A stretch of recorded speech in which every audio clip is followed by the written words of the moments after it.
आज का हमारा टॉपिक है व्यंजन संधि। इससे पहले हमने आपको स्वर संधि पढ़ाई थी, जिसके अंतर्गत स्वर संधि के अंतर्गत 5 संधियाँ थी, वो आपकी कंप्लीट हो गई थी। और आज बात करते हैं अपनी व्यंजन संधि पर। तो सबसे पहले व्यंजन संधि की परिभाषा को देख लेते हैं।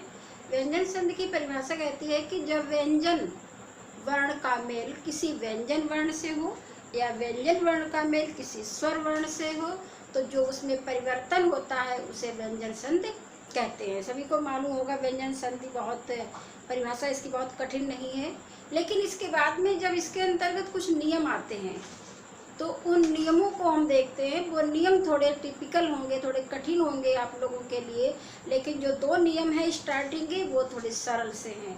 तो हम सबसे पहले नियम नंबर 1 की बात करते हैं। नियम नंबर 1 क्या कहता है हमारा, देखते हैं कि किसी वर्ग के प्रथम वर्ण का तीसरे वर्ण में परिवर्तन। अब हम देखते हैं कि हमारे लिखे हुए हैं वर्ग। वर्ग क्या होते हैं, हमारे 5 वर्ग होते हैं, ठीक है। तो 5 वर्ग कौन से, क वर्ग, चा वर्ग, ट वर्ग, ता वर्ग और पा वर्ग। ये 5 वर्ग हमारे होते हैं। यानी कि जो हमारे स्पर्श व्यंजन होते हैं, जिनको हम स्पर्श व्यंजन कहते हैं, उनका प्रथम वर्ण वो वर्ग के नाम से कहलाता है। जैसे का, ख, ग, घ हाँ है तो उसको हम का वर्ग कहेंगे। चा, छ, ज, झ यहाँ है तो चा वर्ग कहलाएगा। तो प्रथम जो हमारा वर्ण है वो वर्ग के नाम से प्रचलित है, ये ध्यान रखेंगे। तो 5 वर्ग हमारे हैं। इसके अलावा अंतस्थ जो वर्ण हमारे होते हैं, यारा, लावा और हा। एक चीज और ध्यान रखेंगे, हा अंतस्थ में भी आता है और हा को हम काकल्य वर्ण भी कहते हैं। इसको काकल्य वर्ण भी परीक्षा में कई बार पूछा जाता है कि निम्न में काकल्य वर्ण कौन सा है। तो याद रखेंगे कि हा हमारा अंतस्थ में भी आता है और काकल्य वर्ण भी है। इसके अलावा एक चीज और याद रखेंगे कि हमारा जो या है, ये स्वर और व्यंजन दोनों में आता है। ये हम वर्णमाला में आपको हमने बताया था, तो बहुत उसमें चर्चा इस पर बहुत ज़्यादा नहीं करेंगे। हम वर्ग की बात ही जानकारी के लिए आपको बता दिया बीच में। तो हमारी बात है वर्ग की। तो हमारे 5 वर्ग हैं, साथ में अंतस्थ वर्ण है, देखेंगे आपको लिखे हुए हैं। तो हमारा नियम क्या कहता है, किसी वर्ग के प्रथम वर्ण का तीसरे वर्ण में परिवर्तन। ये हमारा क्या है, ये प्रथम वर्ण है, इसका तीसरे में परिवर्तन हो जाएगा। यानी कि का के बाद तीसरा आता है गा, तो उसका गा में परिवर्तन हो जाएगा। ये सिर्फ नियम नंबर 1 की बात है। इसके अलावा और क्या है कि यदि का, चा, टा, ता, पा जो कि वर्ग लिखे हुए हैं आपके, का, चा, टा, ता, पा के बाद किसी वर्ग का तीसरा, चौथा अथवा यार, अलावा, हा या कोई स्वर आए तो प्रथम शब्द के अंतिम वर्ण का तीसरे वर्ण में परिवर्तन हो जाएगा ना। इतना ध्यान रखना है कि प्रथम वर्ण का तीसरे में परिवर्तन हो जाएगा। ये नियम नंबर 1 की बात है, ठीक है, व्यंजन संधि के अंतर्गत।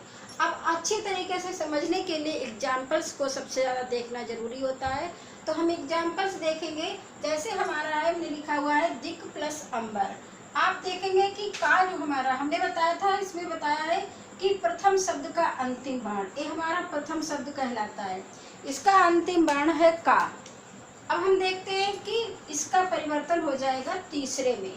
अब का परिवर्तन होगा तीसरे में तो आ जाएगा गा, शेष किसी में कोई परिवर्तन नहीं होगा। अब हमने देखा है कि का हमारा क्या है, हलंत वाला है। हलंत के मतलब होता है कि हमारा आधा वर्ण, ठीक है। अब हम इसको लिख लेंगे, देखते हैं इसको। हमने पहले वालों को ज्यों का त्यों लिख लिया, क्योंकि हमारी परिभाषा जो नियम कहता है कि प्रथम शब्द का अंतिम वर्ण में परिवर्तन होगा, तो का में परिवर्तन होगा। का हमारा तीसरा वर्ण आएगा दिग, ये भी हमारा रहेगा हलंत वाला, ठीक है। इसके बाद में हमें जो लास्ट वाला है सेम लिख लेना है, ज्यों का त्यों उतार लेना है।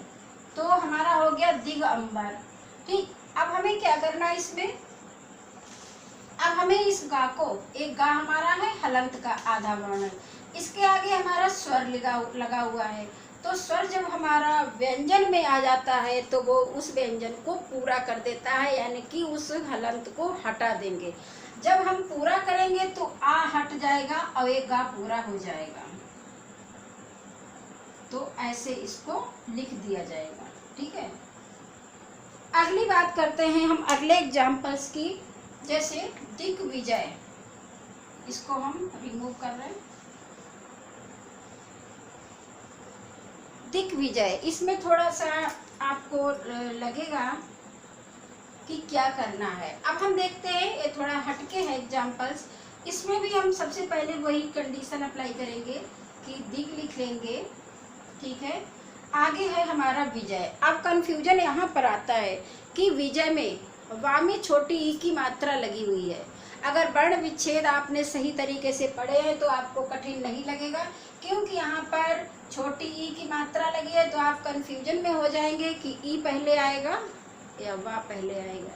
ठीक है, लेकिन हम बता रहे हैं आपको कि यहाँ पर वर्ण विच्छेद अगर हम करेंगे तो यहाँ पर वा पहले आएगा, यानी कि व्यंजन हमारा पहले आएगा। यहाँ पर ई की मात्रा, क्योंकि ई की मात्रा इधर से लगाई जाती है तो यहाँ पर हमारा स्वर नहीं आएगा, यहाँ पर व्यंजन आएगा।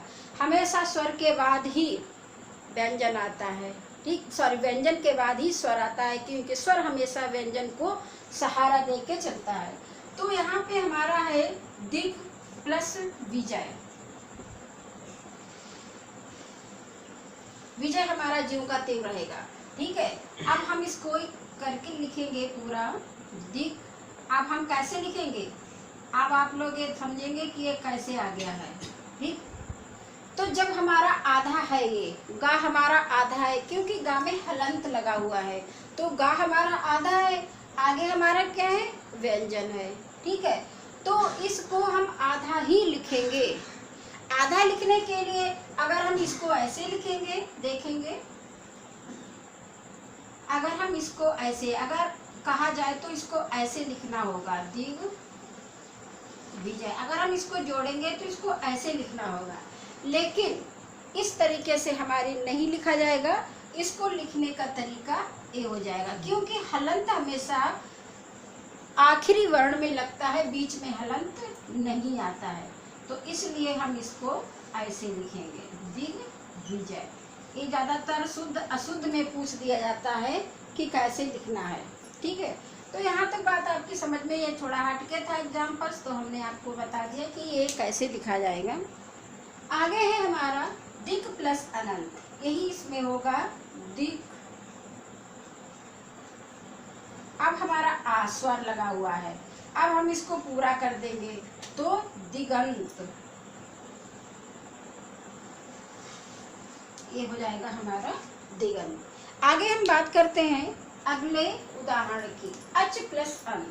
अब हम देखते हैं कि हमारा चा है, चा किसमें परिवर्तन हो जाएगा, चा का जा हो जाएगा, तो हम लिख लेंगे बराबर जा। इससे पहले क्या था, आ सेम रहेगा, हमारे जो पहले शब्द के अंतिम वर्ण में ही परिवर्तन होगा। अब आगे है हमारा स्वर। हमने बताया कि स्वर जो है इसको पूरा करेगा, जब इसको पूरा करेगा तो हलंत हमारा हट जाएगा, तो हम कैसे लिखेंगे इसको, अजन। ठीक है, अब यहाँ पर हमारे दोनों व्यंजन हैं, तो यहाँ पे हमारा है उत प्लस घाटन। अब देखते हैं, ताक हमारा परिवर्तन हो जाएगा, ता वाला कौन सा वर्ग है, दा में, तो हमारा क्या आ जाएगा, यहाँ पे दा, यहाँ पे उ। अब ये हमारा हलंत वाला है, तो हम देखते हैं कि ये हमारा हलंत वाला ही रहेगा, क्योंकि आगे हमारा कोई भी स्वर नहीं है। जब स्वर होता है तभी हमारा जो है उसमें इसको पूरा करता है, हलंत हमारा हट जाता है।